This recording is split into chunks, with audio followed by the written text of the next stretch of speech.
पेपे Kine को अभी हम डिटेल में देखते हैं कि पेपे काइन का नेक्स्ट मूव क्या है और पेपे काइन का फ्यूचर क्या है। सारी चीज़ें डिटेल में देखेंगे। पेपे काइन की इस टाइम मार्केट में क्या प्राइस चल रही है, 0.40972 के लगभग पेपे काइन की मार्केट में प्राइस चल रही है। 4 आवर के टाइम फ्रेम में देखें तो पेपे काइन हमारे पास रिसेंटली डंप हुआ था 0.401165 से, और यहाँ पे डिप दी थी 0.40932 के लगभग डिप दी, और फिर अभी इस एरिया में स्टेबलाइज होकर पंप अप करने की ट्राई कर रहा है। और अभी चूंकि आज बुध है तो आज हमारे पास पूरी क्रिप्टो मार्केट में हम शॉर्ट्स मूव आना है, तो पेपे काइन में भी हमें मूव देखने को मिलेगा। लॉन्ग टाइम फ्रेम में भी पेपे एक अच्छा मीम काइन है और इसमें रिकवरी जो है पॉसिबल होती है, क्योंकि एक बड़ी मार्केट कैप का स्ट्रॉन्ग मीम काइन है, लेकिन स्टॉप लॉस जो है इसमें भी बहुत ज़्यादा ज़रूरी है। तो पेपे काइन की चार्ट को अगर हम यहाँ से 1 डे के टाइम फ्रेम में ओपन करें, फिर भी आप लोगों के लिए जानना और समझना बहुत ज़्यादा ज़रूरी है। 3 डेज़ के टाइम फ्रेम में पेपे काइन के चार्ट को ओपन कर लेते हैं।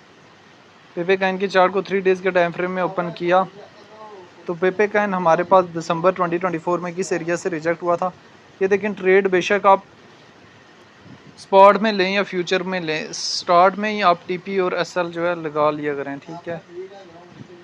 यहाँ पे जब भी आप लेते हैं तो टीपी आप फ़र्ज़ किया इसका 0.4035 रख रहे हैं, ठीक है।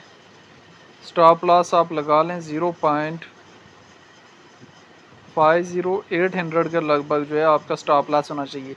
ये बताने का मकसद कि यहाँ पे अगर इस एरिया को टच किया इसने तो -17% आपका जो है लॉस हो जाएगा 800 पे, और अगर इस एरिया को टच किया तो आपका 260% जो है प्रॉफिट हो जाएगा स्पॉट में।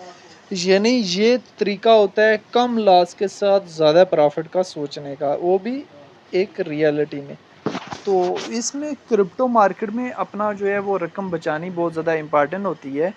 अगर हम इसके अबाउट सेक्शन में चले जाएं तो ये रैंकिंग में 32 नंबर पे पहुंच चुका है। मार्केट कैप 4 बिलियन है। ऑल टाइम हाई दिसंबर 2024 में 0.402800 का गया। ऑल टाइम लो 2023 में इथेरियम की ब्लॉकचेन का काइन है। सर्कुलेशन सप्लाई जो ट्रिलियन में मौजूद है और सर्कुलेशन रेट जो है 100% है। पेपे काइन को लेकर डिफरेंट एक्सपर्ट्स की क्या ओपिनियन है वो भी देख लेने।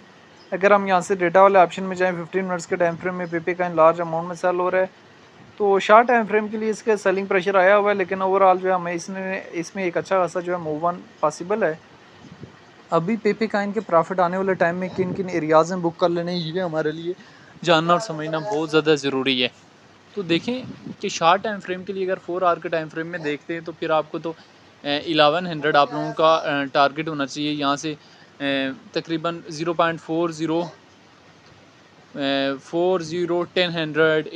85 के लगभग जो है शॉर्ट टाइम फ्रेम के लिए टारगेट होना चाहिए।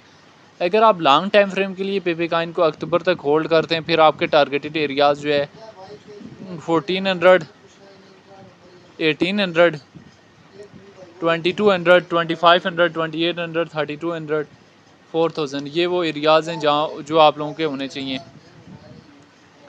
पेपे काइन चूँकि इथेरियम के ब्लॉकचेन का एक स्ट्रॉन्ग मीम काइन है और आप इसको एक स्ट्रॉन्ग रोटेटिंग काइन भी बोल सकते हैं। काफ़ी लोग जो है वो पेपे काइन में डिप से एंट्री लेते हैं और टॉप में सेल करते हैं। हमेशा ट्राई करनी चाहिए कि डिप से एंट्री लें और टॉप में सेल करें, मार्केट को अंडरस्टैंड करें।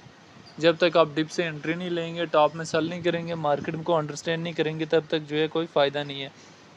तो हमेशा इन्हीं सारी सिचुएशन को मद्देनज़र रखते हुए आपने जो है वो काइन में एंट्री लेनी होती है और काइन से जो है वो प्रॉफिट बुक करके एग्जिस्ट लेना होता है। बाकी पेपे काइन को लेके जो है वो आपकी अपनी क्या राय है कि पेपे काइन का फ्यूचर क्या है और फ्यूचर में कहाँ से कहाँ तक जा सकता है, कमेंट में लाजिम बताना है।